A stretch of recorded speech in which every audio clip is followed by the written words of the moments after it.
Good morning students. आज हम lesson number 12 एक नई शुरुआत उसका स्वाध्याय करेंगे। उसमें पहला प्रश्न, सही विकल्प पसंद कीजिए। फर्स्ट, परमाणु में क्या नहीं होता है? अणु। सेकेंड, माधवन कौन थे? विज्ञानी। थर्ड, प्रोफेसर रामिस का ड्रीम प्रोजेक्ट क्या था? मानव प्रक्षेपण यंत्र बनाना। फोर्थ, प्रोफेसर रामिस का चेहरा एक विशेष प्रकार की खाली जगह से दमक रहा था, तो आभा। फिफ्थ, ऊर्जा कभी नष्ट नहीं होती, पर उसका खाली जगह परिवर्तन किया जा सकता है, तो स्वरूप। सिक्स, माधवन के साथ किसकी संस्तुति थी? तो आनंद की। 7, विद्युत ऊर्जा को खाली जगह ऊर्जा में परिवर्तन किया जा सकता है, तो यांत्रिक। 8, मानव प्रक्षेपण यंत्र के संपादन की प्रक्रिया अत्यंत खाली जगह होती है, तो जटिल।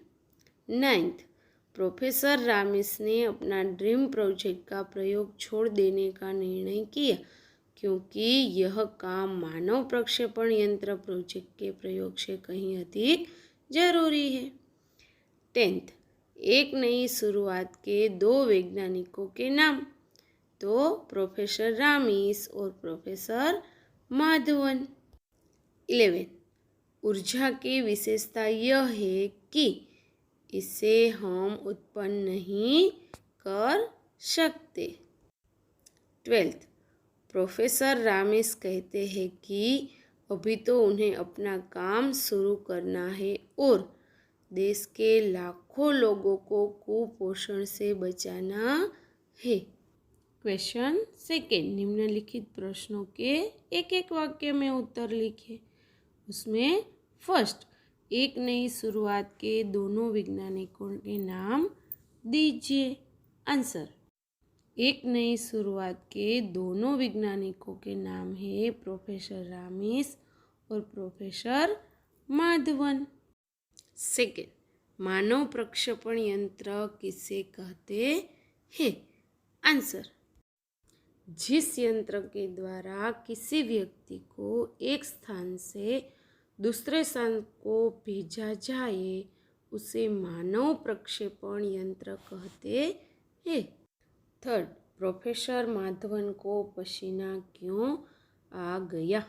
आंसर, एकाएक चालू मानव प्रक्षेपण यंत्र से जुड़े पावर सप्लाई बॉक्स से धुआं उठता हुआ देखकर प्रोफेसर माधवन को पसीना आ गया।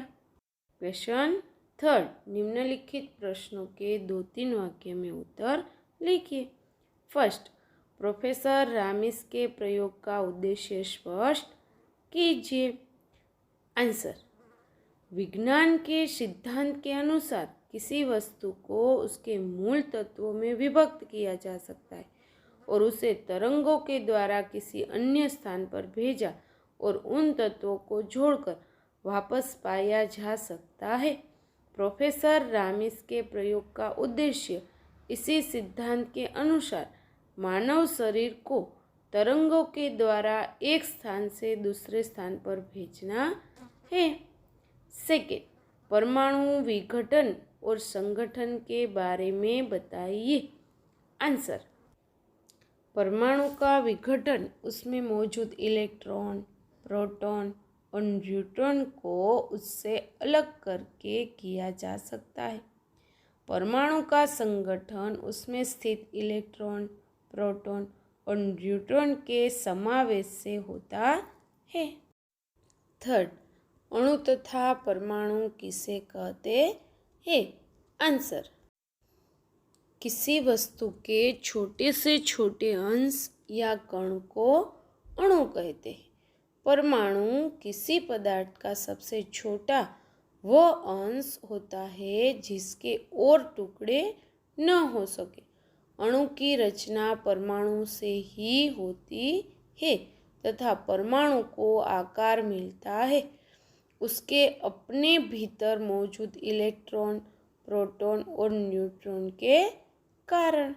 क्वेश्चन 4, निम्नलिखित प्रश्नों के 4-5 वाक्य में उत्तर दीजिए।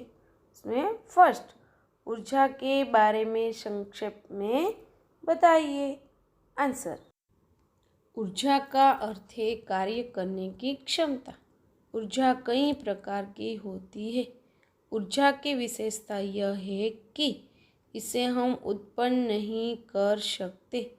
इसी प्रकार ऊर्जा कभी नष्ट भी नहीं की जा सकती, पर आवश्यकतानुसार ऊर्जा को दूसरा रूप दिया जा सकता है, यानी उसका स्वरूप परिवर्तित किया जा सकता है।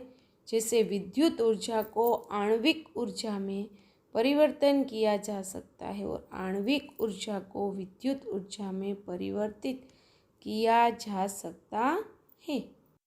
सेकेंड, लेखक की दृष्टि से मनुष्य को एक स्थान से दूसरे स्थान पर कैसे भेजा जा सकता है।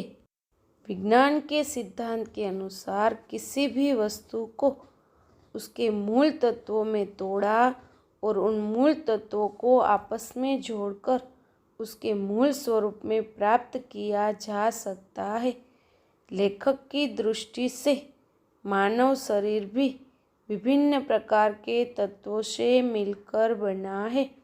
इसलिए मानव शरीर को उसके मूल तत्वों में विभक्त कर उसे विशेष प्रकार की तरंगों में परिवर्तित करके एक स्थान से दूसरे स्थान पर भेजा जा सकता है और उसे मूल स्वरूप में प्राप्त भी किया जा सकता है। थर्ड, प्रोफेसर रामेश के साथ प्रोफेसर माधवन की पहली मुलाकात कब और कैसे हुई थी। आंसर, गर्मियों के दिन थे।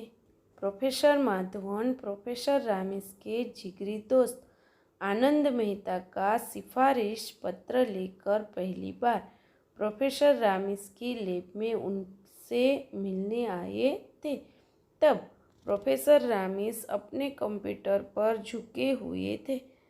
प्रोफेसर माधवन का परिचय जानने के बाद प्रोफेसर रामेश ने उन्हें शहर अपने साथ काम करने की अनुमति दे दी थी। इस प्रकार प्रोफेसर रामेश के साथ उसी समय प्रोफेसर माधवन की पहली बार मुलाकात हुई थी।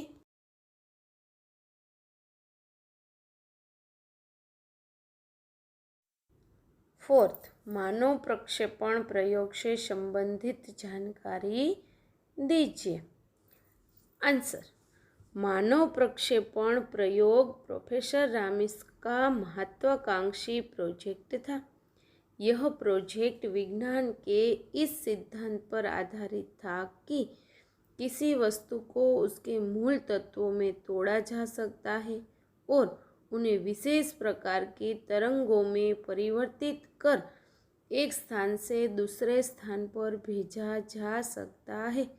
इसी सिद्धांत के आधार पर प्रोफेसर रामेश ने मानव शरीर को एक स्थान से दूसरे स्थान पर भेजने का प्रक्षेपण प्रयोग किया था।